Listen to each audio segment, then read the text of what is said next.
Okay जी, आज हमने करनी है प्रॉब्लम नंबर 11 एंड 12। तो आपकी स्क्रीन पे शो हो तो मुझे बता दीजिएगा कि शो हो गई है।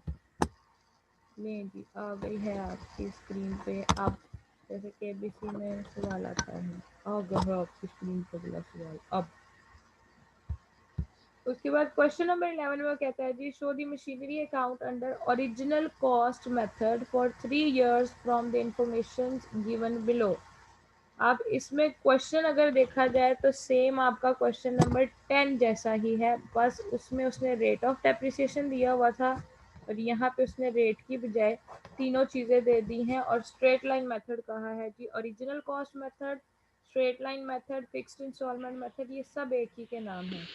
ओरिजिनल कॉस्ट मेथड का मतलब है जी, अब आपने फॉर्मूला लगा के एक ही दफ़ा अमाउंट ऑफ डेप्रिसिएशन निकाल लेनी है और 3 साल तक वही चार्ज करते जाना है। मशीनरी की कॉस्ट है जी 2 लाख, एस्टिमेटेड लाइफ है 3 years और रेजिडुअल वैल्यू है 20,000।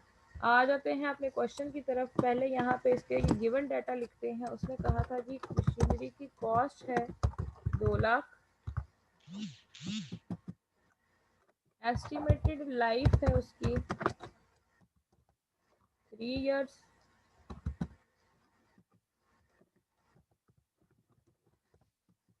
है जी। और उसके बाद लास्ट वाला जो था रेजिडुअल वैल्यू, वो कितनी है 20,000। बेसिक का सॉल्व करने के लिए ठीक है जी। और कॉस्ट भी है आपकी कितनी 2 लाख।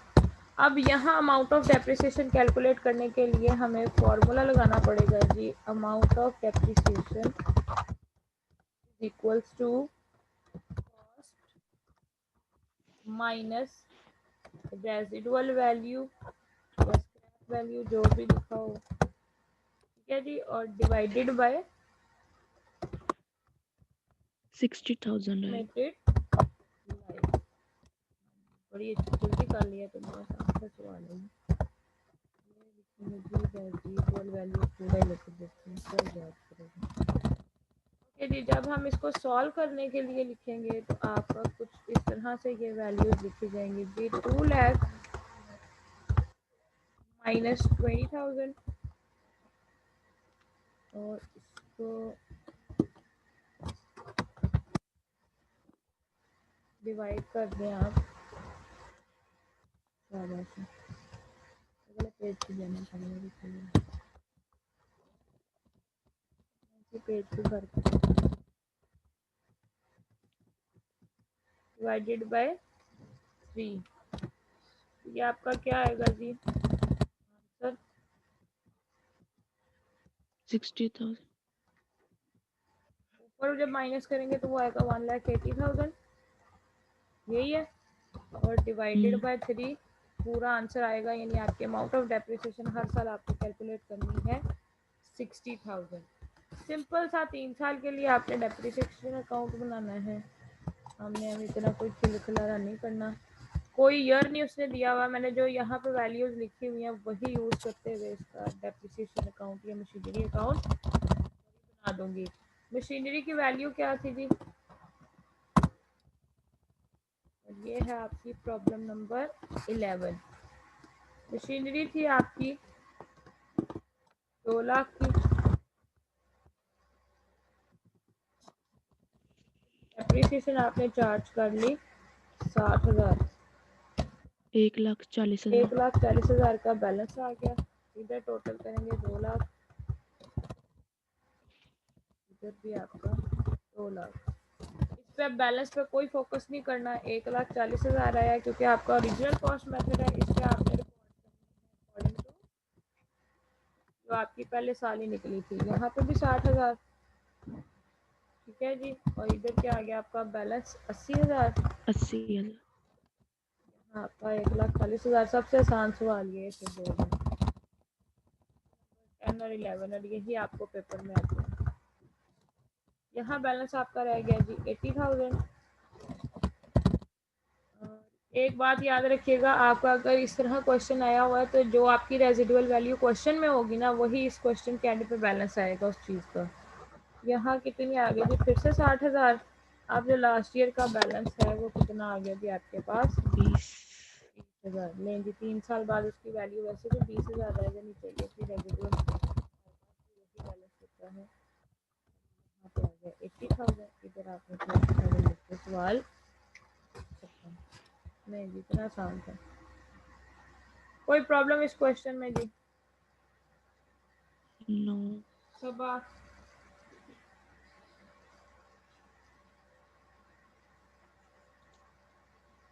No mistake. अपनी बुक्स पे जो क्वेश्चन नंबर 10 है उस पे और क्वेश्चन नंबर 11 दोनों पे इम्पोर्टेंट लगा, और 10 वाला मोस्ट इम्पॉर्टेंट है क्योंकि उसमें उसने रेजिडुअल वैल्यू भी दी हुई है और परसेंटेज भी दी है। उसमें बच्चे ज़्यादा कंफ्यूज होते हैं और बोर्ड में वो वही क्वेश्चन देता है, क्योंकि वहाँ आपने जब होगा आपका रिड्यूसिंग बैलेंस मेथड, वहाँ पे आपने उसकी रेजिडुअल वैल्यू को इग्नोर करके सिर्फ और सिर्फ परसेंटेज पे फोकस करना है। ये ओरिजिनल कॉस्ट मेथड था, इसमें परसेंटेज नहीं थी, तो इसमें आपने फॉर्मूला लगा के एक ही दफ़ा अमाउंट ऑफ डेप्रिसिएशन निकाल लेंगे और सारा क्वेश्चन कर लेना। ठीक है जी? जो क्वेश्चन नंबर 10 है हाँ जी। उसमें जो डेप्रिसिएशन है वो हर बार चेंज करनी है, यानी कि हर ऊपर बार देखो चार्ज ना करनी है मेथड उसकी कौन सा बैलेंस के है, साथ। उसका मेथड है रिड्यूसिंग बैलेंस मेथड या रिड्यूसिंग इंस्टॉलमेंट मेथड। उसमें हमने हर साल बैलेंस पे रिकॉर्ड करनी है और वो परसेंटेज पे रिकॉर्ड करनी है, उसमें फॉर्मूला नहीं लगना। ठीक है? वो जो उसने 33 ठीक एंड है। 1/3% दी हुई है ना, हर साल बैलेंस पे हम्म। उतनी लगाते जाना।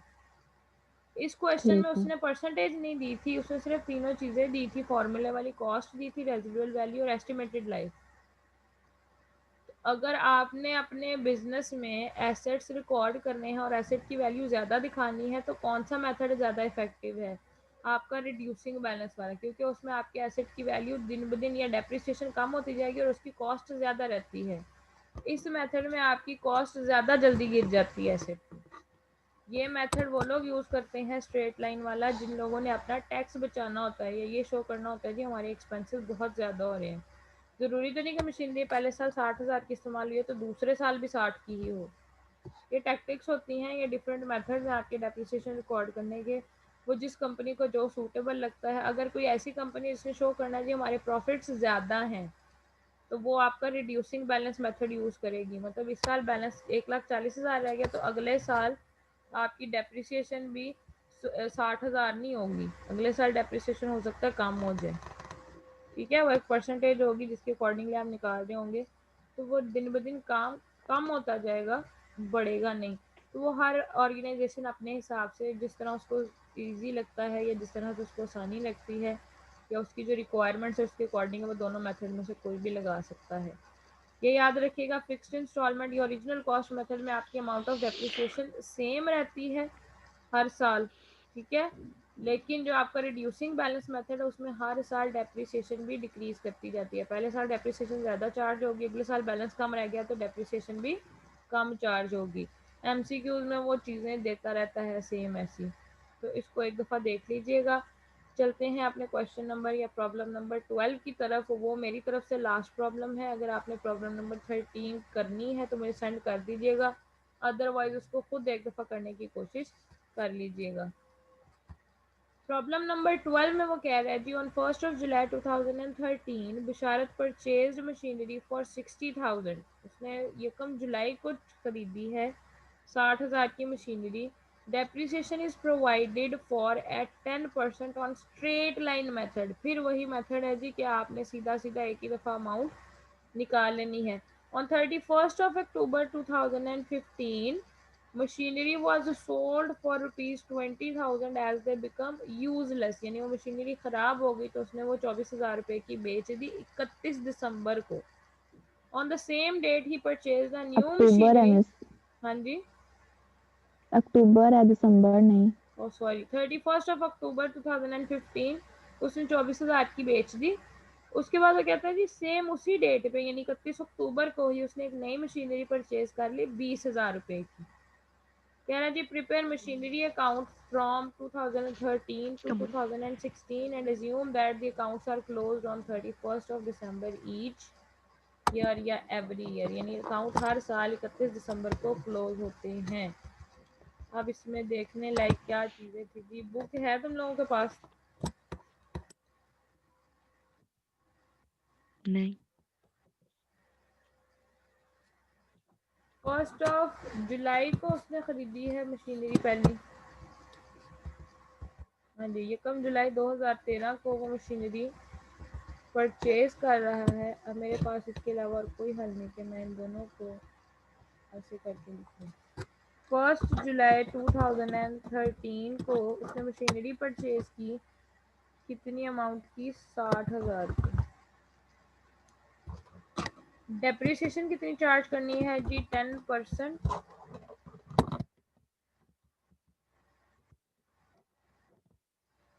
अब पहले साल अगर मैं यहाँ एंट्री रिकॉर्ड करूँ,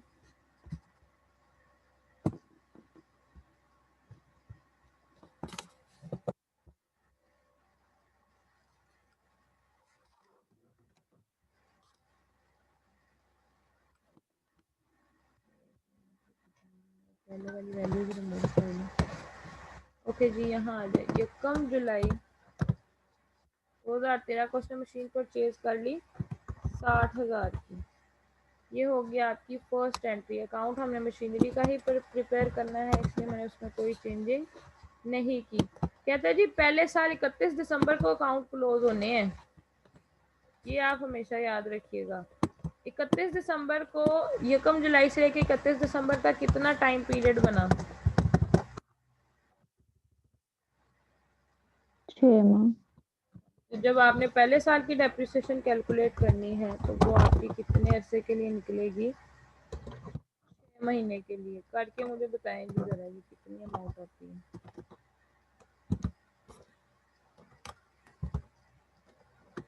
3,000। 3,000। ले जी, पहले साल उसकी डेप्रिसिएशन होगी 3,000। अगले साल की भी कैलकुलेट कर लेते हैं जब उसे पूरे साल की निकालनी है। वो निकलेगी जी आपकी 60,000। अब ये ओरिजिनल कॉस्ट मेथड है, इसीलिए मैं 60,000 पे कैलकुलेट कर रही हूँ। ठीक है, अगर रिड्यूसिंग बैलेंस मेथड होता तो फिर जो बैलेंस रहता तो हम उसका 10% ऐड 6,000। करते हैं। तो ये आप बाकी के हर साल आपकी 6,000 रुपया निकलेगी डेप्रिसिएशन। अब वैल्यूज को करते हैं जी पुट। इसको मैं 2015 में अक्टूबर में जाके देखनी है, अब हमें अभी नहीं। पहले साल की डेप्रिसिएशन आएगी 3,000 रुपया। बैलेंस क्या आ गया आपका? 57,000। इधर टोटल करेंगे तो 60,000।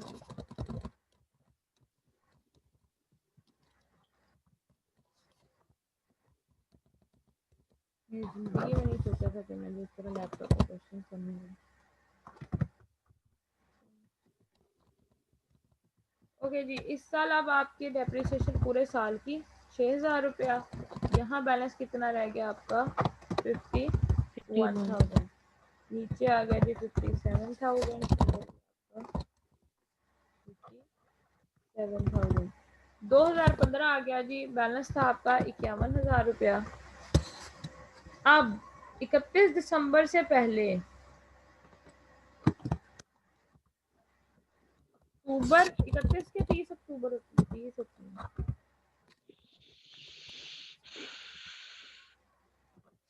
हाँ जी जी, जरा बोलें। उसने 30 अक्टूबर को कितने की मशीनरी बेच दी? 24,000 की। पहले तो वो कहता है जी आपने जनवरी से लेके अक्टूबर तक जो इस्तेमाल किया ये मशीनरी,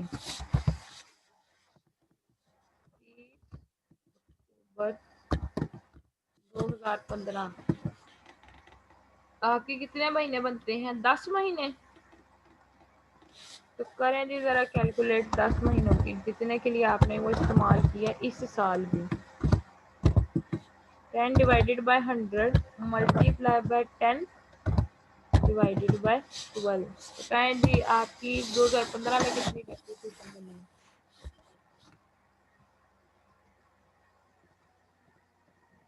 आई थिंक सो ये बनती है आपकी 5,000।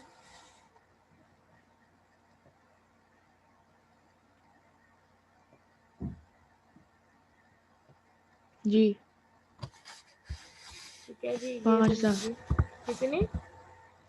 5,000। ओके जी।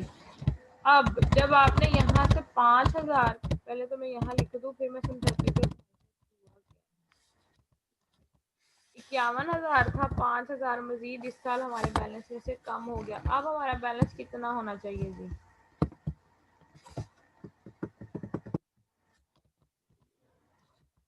इकरा, क्या करना है?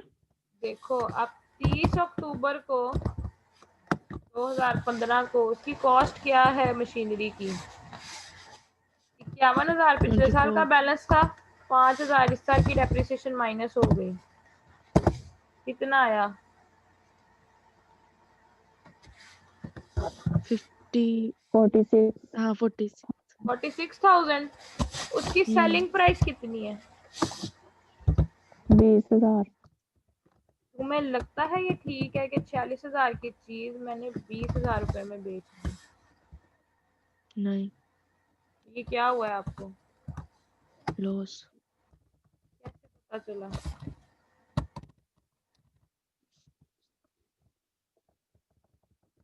अल्लाह की बंदी को खुद ही पता चल गया कि आपकी 46,000 की चीज 20,000 में गई, तो आपको अब 26,000 का लॉस हो रहा है। इसकी एंट्रीज कैसे करेंगे हम? कल मैंने की भी थी, आपके पास से मशीनरी जा रही है, मैंने मशीनरी अकाउंट को क्या किया,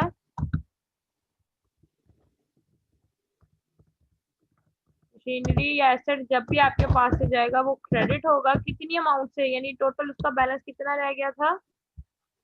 46,000। मैंने कहा जी मेरी मशीनरी का अकाउंट 46,000 से क्रेडिट हो रहा है, उसके बदले में मुझे पैसे कितने मिल रहे हैं?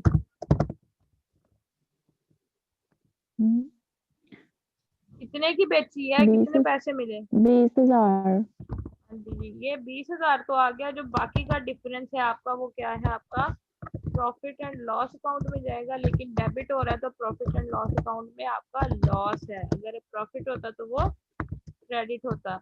यहाँ आप कितना लॉस है आपका? 26,000 का। तो मशीनरी का लेजर हम बना रहे हैं, अमाउंट आपकी क्रेडिट होगी 46,000 से, लेकिन रेफरेंस अकाउंट कौन से आएंगे? दो, कैश अकाउंट और प्रॉफिट एंड लॉस अकाउंट। ये वाली मैं रिमूव करने लगी हूँ। डेट इधर क्या होगा जी आपकी? दूसरी वाली डेट इधर भी वैसे आपकी यही डेट है, लेकिन बाद में कॉपी करनी थी। इधर क्या हुआ जी आपका? एक तो कैश अकाउंट आ गया इसी तारीख पे, कितनी अमाउंट से? 20,000 से। और दूसरा आपका इसी डेट पे अकाउंट आ गया। इस एंट्री में कोई मुश्किल या समझ ना आई हो, ये जो हम फेल आउट करके इसको करते हैं।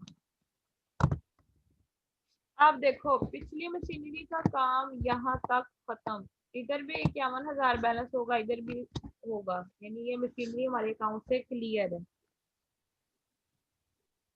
अगर टोटल करोगी तो ये 26,000, 20,000 और 5,000 और ये 51,000 बराबर हैं। अब आपकी मशीनरी 1 का बैलेंस हमारे अकाउंट में 0 है। कहता है कि उसने 30 अक्टूबर को ही क्या किया है? एक नई मशीन खरीद ली है।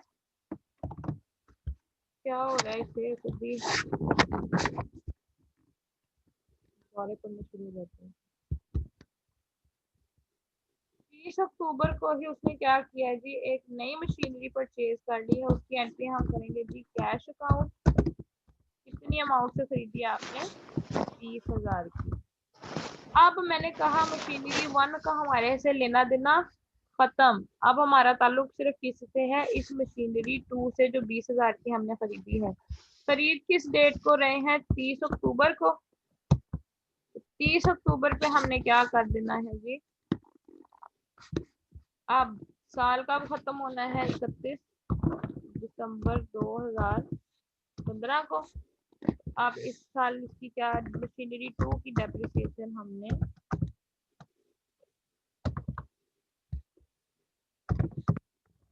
कर लेनी होगी। हाँ जी, मुझे बताया जरा इसकी डेप्रिसिएशन कैसे कैलकुलेट होगी? 10% पे हम्म,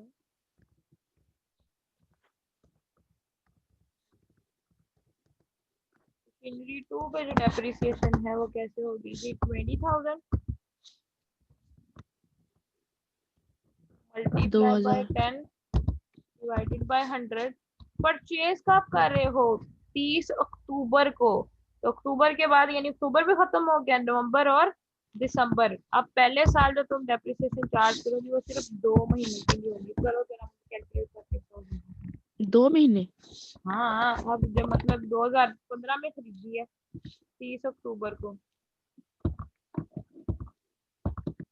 उसे 12 से डिवाइड भी करना है ना? 2 डिवाइडेड बाय 12 करना है। हाँ, ये पॉइंट में आ रहा है 333.333। 33.33। कोई बात नहीं, हम कर लेते हैं। अच्छा, अगले पूरे साल की भी कर लो। 31 दिसंबर 2016 तक इसकी डेप्रिसिएशन अब क्या होगी? Simply 20,000 multiply by 10 divided by 100 यानी पूरे साल की भी।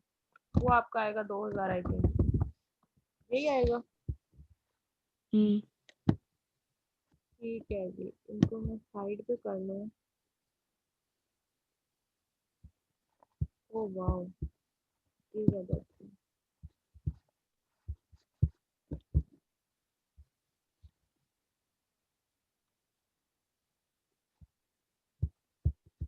ठीक है जी, किधर हमने लिखनी थी इसकी इस साल की डेप्रिसिएशन? यहाँ पे एडिट नहीं करेगा।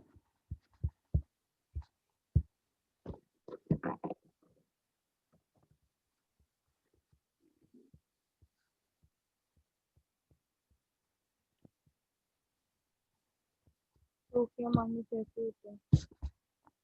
ओके जी, पहले साल के हम जब करेंगे 33.33, अगले साल उसका बैलेंस क्या आ जाएगा?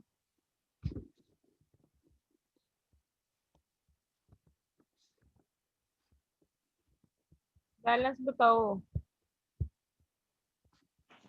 1 मिनट।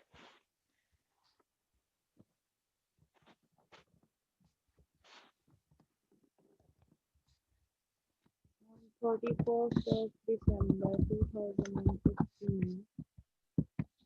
19 666.67। 19,666.67।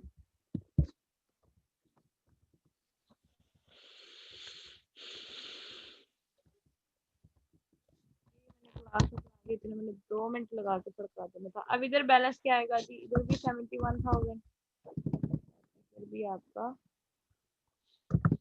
71,000।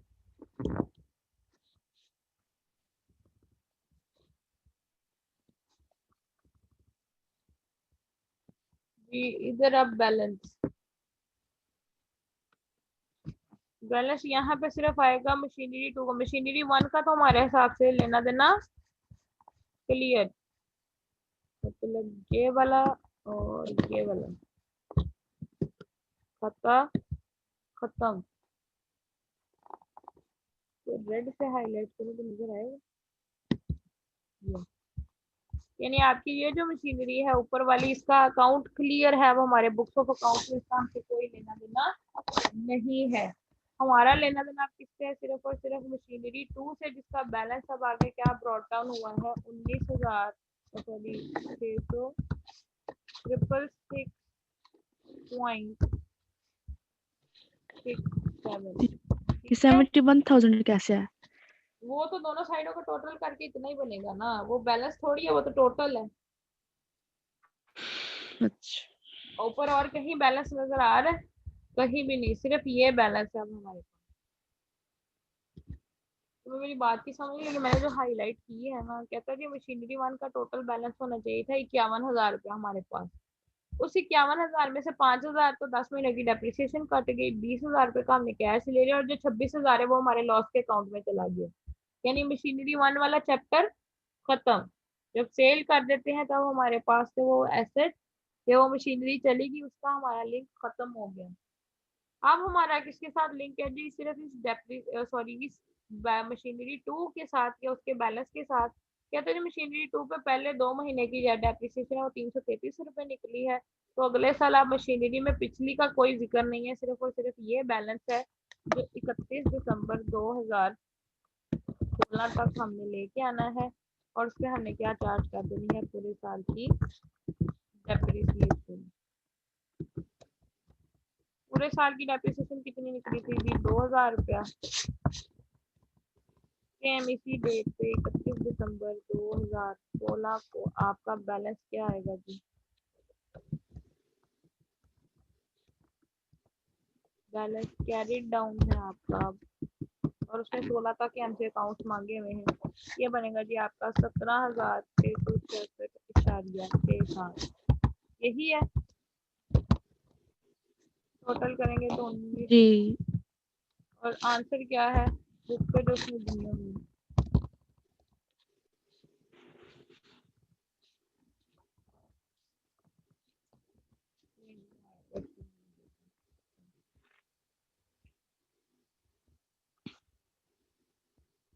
अब इस क्वेश्चन में ये इसका क्वेश्चन है, मतलब सॉल्यूशन, और इसके जो वर्किंग नोट्स कहो जी वो आपके ये रहे सारे, दोनों ही है बल्कि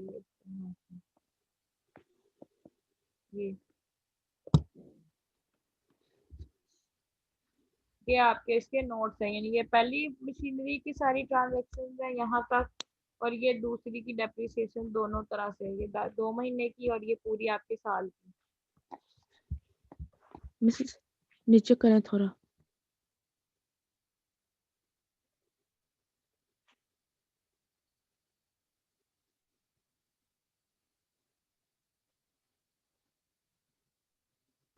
नीचे करूँ इसे ऊपर करूँ?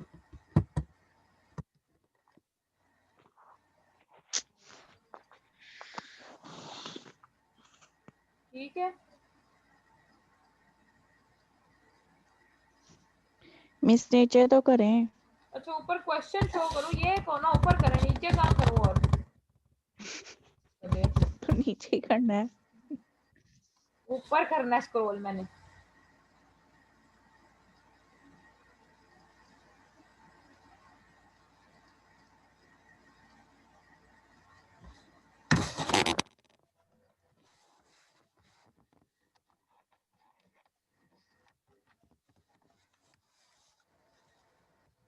हाँ जी, हो गया नोट? जी हो गया।